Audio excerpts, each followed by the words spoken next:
Hi guys, it's Amy and this is Amy by Nature. How y'all doing? Welcome and welcome back to my channel. Today is Thursday guys, and I know I've missed the last couple of Thursdays. Life be lifing, what can I say? But I'm here to do our scratch offs and our story time with Amy. So here we go.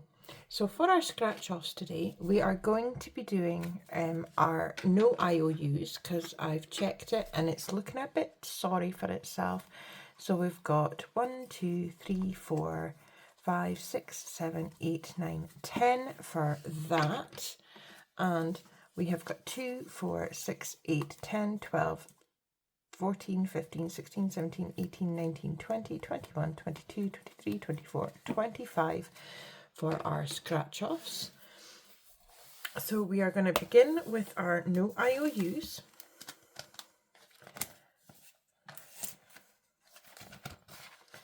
So we are going to continue on with this one from Sarah Saves 07, this thank you one I got. And we are going to roll and see where we're going with this. So 5, so we're going to go 1, 2, 3, 4, 5. So we're going to start down here, and that's a 3.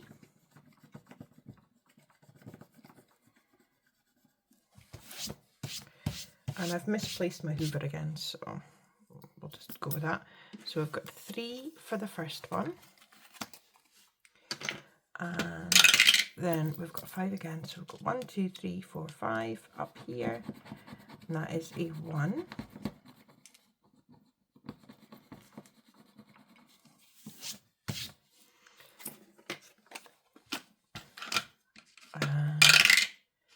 And then we've got 1, 2, 3, which is a 2.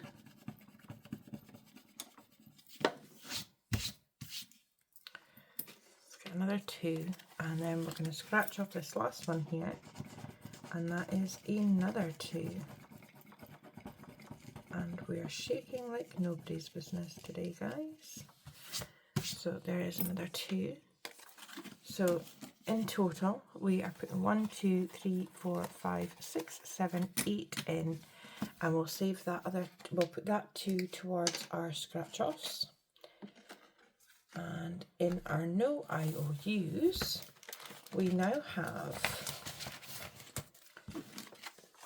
1, 2, 3, 4, 5, 6, 7, 8, 9, 10, 11, 12, 13, 14, 15, 16, 17, 18, 19, 21. We've got 21 in our no IOUs, which is grand. I like to try and keep it kind of between 20 and 25. So that is that.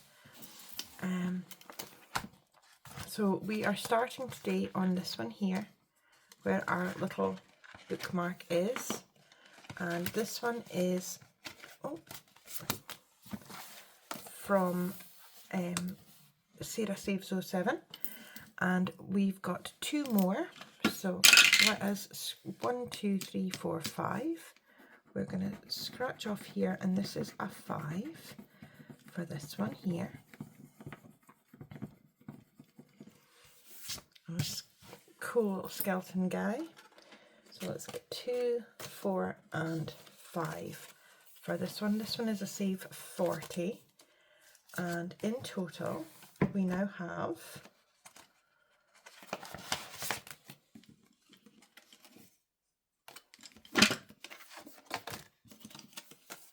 20, 32, 4, 5, 35. So we can all guess what that last one is. That's awesome. So we're almost done with that one. Our next scratch off we've got is the Candy Shop, and this one is from Susan at Wimbledon Budgets. And let's roll the dice and see where we're going. So we've got 4. So we're going to go 1, 2, 3, 4. We're going to go down to this one in the middle. And this one is a 4.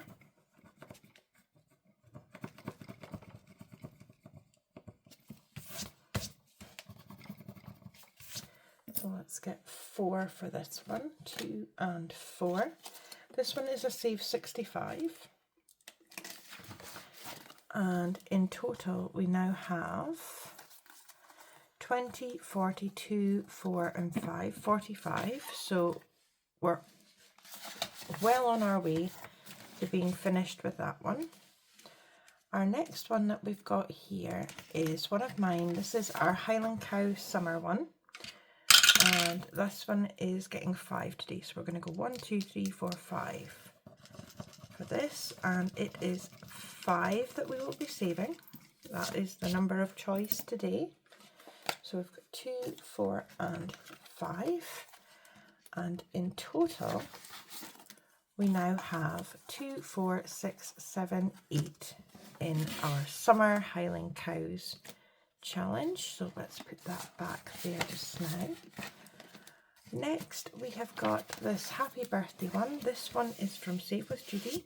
This one came to me at my birthday, and this one is a Save 50, and we've got 3, so we're going to go 1, 2, 3, and we are going to scratch this one off and see what we get. It is a 2, so that's awesome.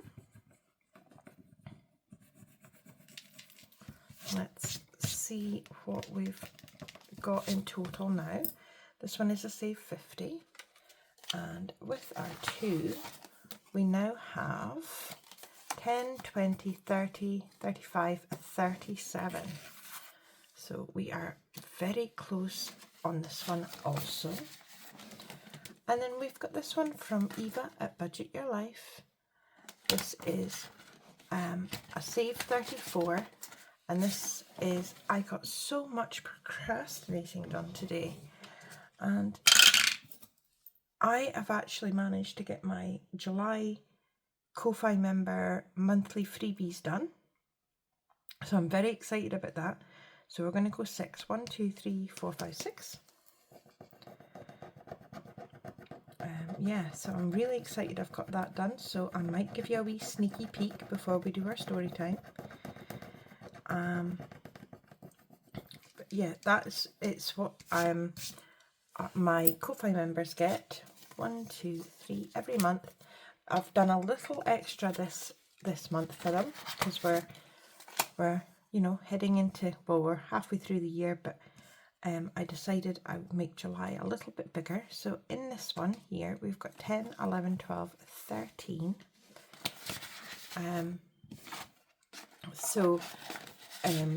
Some of my members get them physically and some of them get them digitally, and yeah, so that is that. And then we're going on to the Fellowship Begins, and this is one of mine also. This is my Lord of the Rings inspired one, and we've got one left here to do on this one, and this one is a 2 to finish off. So let's get 2 for here, which means in total we should have 50 in here. So we have got 20, 40, 45, 47, 48, 49 and 50. And these are going straight into our garden fund because we have got a lot of output in our for our garden this year. So we are going to put this one in next, and this one is from Eva at Budget Your Life. This is a YouTube BFF, member only savings challenge, and it says, no, this isn't a wedding invitation, it is your May member only savings challenge. It is so pretty. So I'm going to put this one in here to start next week, and we are going to move on, and we're going to maybe get this one finished here from Sarah. So let's scratch off this last one, and it is a 5 also. So have we got 5? We've got 1, 2, 3, 4, 5. Oh, and 1 left over. Thank goodness for that extra. So this one should have saved us 40. So in here we have got 20, 30, 32, 34, 35, 36, 37, 38, 39 and 40. So that one is now complete. So yay for that. Now I'm going to grab another scratch off just randomly if I can grab. And we have got this other one from Sarah Saves 07, and this is You Are Amazing. So we're going to pop that one in to start next week. So next week I've got one left over, so I'm going to leave that as it is, and we are going to start here on Susan's Candy Shop next week. So that is that. So before we get into story time, I will give you a little sneak peek of what my Wizard members get as a physical and my Elf members will get as a digital. So we have got, this is the extra this month. I normally do minis and tinies, but I have made these 4th of July celebration inspired scratch-offs. And then continuing on the theme, oh, that's the tinies. We have got 4th of July minis. So there's 3 of those. And I've got 2 of those pages there. I've got them all printed out ready to just laminate where I need to and cut where I need to. And then we've got a set of 5 tinies for the 4th of July. So I'm going to hopefully get them made up later on today, and I will get them out in the post as soon as I can. So there we go. That is what I'm doing for my Ko-Fi members for July as the part of their membership, their freebie. We're going to move on to our story time, and we have got our Viking page. So we are going to do this one, and I don't know how this is going to turn out, but we will see how it goes. So I'm going to colour this in, and I will tell you a story, and I will see you shortly. Alice's Adventures in Wonderland and Through the Looking Glass, Chapter 1, Down the Rabbit Hole. Alice was beginning to get very tired of sitting by her sister on the bank and of having nothing to do. Once or twice she had peeped into the book her sister was reading, but it had no pictures or conversations in it. And what is the use of a book, thought Alice, without pictures or conversations? So she was considering in her own mind, as well as she could, for the hot day made her feel very sleepy and stupid, whether the pleasure of making a daisy chain would be worth the trouble of getting up and picking the daisies, when suddenly a white rabbit with pink eyes ran close by her. There was nothing so very remarkable in that, nor did Alice think it so very much out of the way to hear the rabbit say to itself, oh dear, I shall be too late." When she thought it over afterwards, it occurred to her that she ought to have wondered at this, but at the time it all seemed quite natural. But when the rabbit actually took a watch out of its waistcoat pocket and looked at it, and then hurried on, Alice started to her feet, for it flashed across her mind that she had never before seen a rabbit with either a waistcoat pocket or a watch to take out of it, and, burning with curiosity, she ran across the field after it, and was just in time to see it pop down a large rabbit hole under the hedge. In another moment, down went Alice after it, never once considering how in the world she was to get out again. The rabbit hole went straight on like a tunnel for some way, and then dipped suddenly down so suddenly that Alice had not a moment to think about stopping herself before she found herself falling down what seemed to be a very deep well. Either the well was very deep, or she fell very slowly, for she had plenty of time as she went down to look about her, and to wonder what was going to happen next. First she tried to look down and make out what she was coming to, but it was too dark to see anything. Then she looked at the sides of the well, and noticed that they were filled with cupboards and bookshelves. Here and there she saw maps and pictures hung upon pegs. She took down a jar from one of the shelves as she passed. It was labelled orange marmalade, but to her great disappointment it was empty.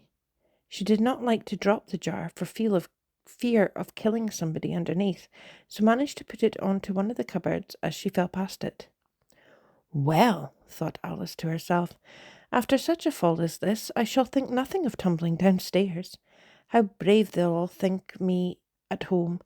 Why, I wouldn't say anything about it, even if I fell off the top of the house. which was very likely true. Down, down, down. Would the fall never come to an end? I wonder how many miles I've fallen by this time, she said aloud. I must be getting somewhere near the centre of the earth. Let me see, that would be 4,000 miles down, I think. For you see, Alice had learnt several things of this sort in her lessons in the schoolroom, and though this was not a very good opportunity for showing off her knowledge, there was no one to listen to her. Still, it was a good practice to say it over. Yes, that's about right distance. But then I wonder what latitude and longitude I've got to. Alice had not the slightest idea what latitude was, or longitude either, but she thought they were nice grand words to say. Presently she began again. I wonder if I shall fall right through the earth. How funny it'll seem to come out among the people that walk with their heads downwards. The antipathies, I think. She was rather glad there was no one listening this time, as it didn't sound at all the right word. But I shall have to ask them when I ask what the name of the country is, you know. Please, ma'am, is this New Zealand or Australia? And as she tried to curtsy as she spoke, fancy curtsying as you're falling through the air. Do you think you could manage it? And what an ignorant little girl she'll think me for asking. No, it'll never do to ask. Perhaps I shall see it written up somewhere. Down, down, down. There was nothing else to do. So Alice soon began talking again. Dinah will miss me very much tonight, I should think. Dinah was the cat. I hope they'll remember her saucer of milk at tea time. Dinah, my dear, I wish you were down here with me. There are no mice in the air, I'm afraid, but you might catch a bat, and that's very like a mouse, you know. But do cats eat bats, I wonder? And here Alice began to get rather sleepy, and went on saying to herself in a dreamy sort of way, do cats eat bats? Do cats eat bats? And sometimes do bats eat cats? For, you see, as she couldn't answer either question, it didn't much matter which way she put it. She felt that she was dozing off, and had just begun to dream that she was walking hand in hand with Dinah, and was saying to her very earnestly, Now, Dinah, tell me the truth. Did you ever eat a bat? Then suddenly, thump, thump, down she came upon a heap of sticks and dry leaves, and the fall was over. Alice was not a bit hurt, and she jumped up to her feet in a moment. She looked up, but it was all dark overhead. Before her was another long passage, and the white rabbit was still in sight, hurrying down it. There was not a moment to be lost. Away went Alice like the wind, and just in time to hear it say, as it turned a corner, Oh, my ears and whiskers, how late it's getting! She was close behind when she turned the corner, but the rabbit was no longer to be seen. She found herself in a long, low hall, which was lit up by a row of lamps hanging from the roof. There were doors all around the hall, but they were all locked, and when Alice had been all the way down one side and up the other, trying every door, she walked sadly down the middle, wondering how she would ever get out again. Suddenly she came upon a three-legged table, all made of solid glass. There was nothing on it but a tiny golden key, and Alice's first idea was that this might belong to one of the doors of the hall. But alas, either the locks were too large or the key was too small, but at any rate it would not open any of them.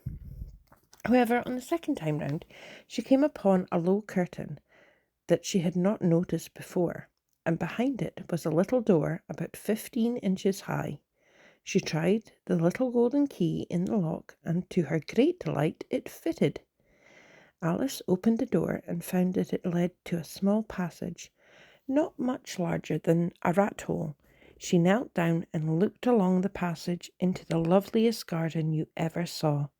How she longed to get out of the dark hall and wander among those beds of bright flowers and those cool fountains, but she could not even get her head through the doorway. And even if my head would go through, thought poor Alice, it would be of very little use without my shoulders. Oh, how I wish I could shut up like a telescope. I think I could, if only I knew how to begin. For you see, so many out of the way things had happened lately that Alice had begun to think that very few things indeed were really impossible. There seemed to be no use in waiting by the little door, so she went back to the table, half hoping she might find another key on it, or at any rate a book of rules for shutting people up like a telescope. This time she found a little bottle on it, which certainly was not here before, said Alice, and tied round the neck of the bottle was a paper label with the words "Drink me" beautifully printed on it in large letters.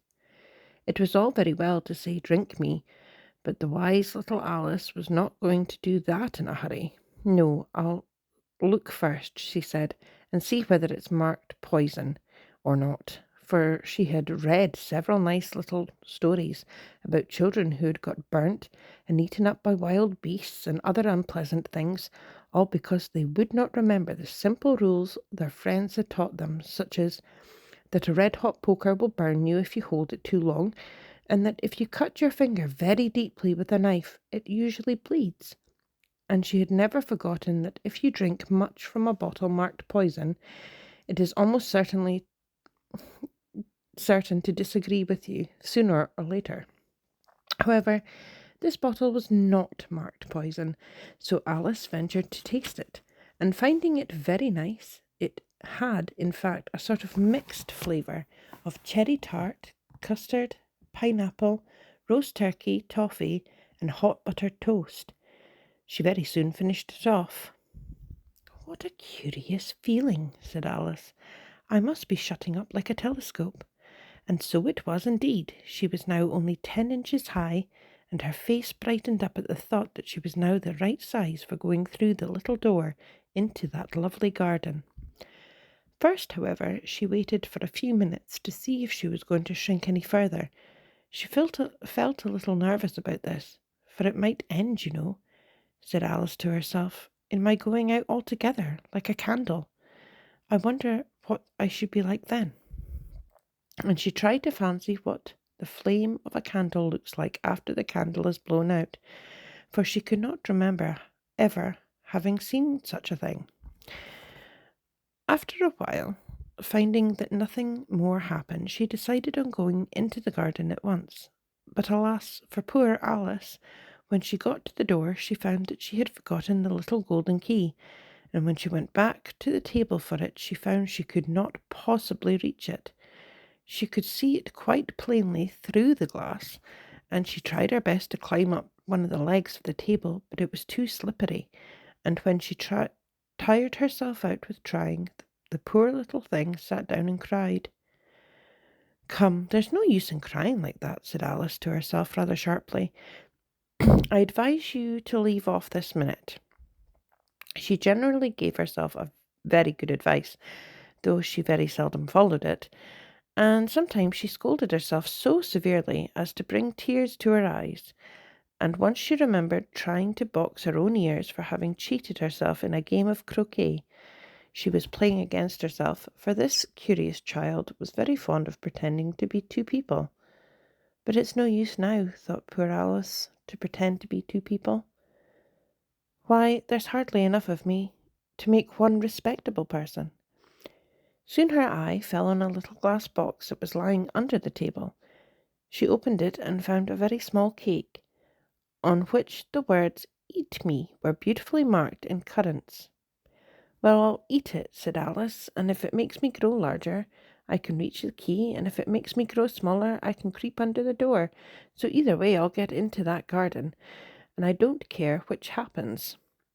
She ate a little bit, and said anxiously to herself, "Which way?" holding her hand on top of her head to feel which way it was growing. And she was quite surprised to find that she remained in the same size. To be sure, this was what generally happens when one eats cake, but Alice had got so much into the way of expecting nothing but out-of-the-way things to happen that it seemed quite dull and stupid for life to go on in the common way. So she set to work and very soon finished off the cake.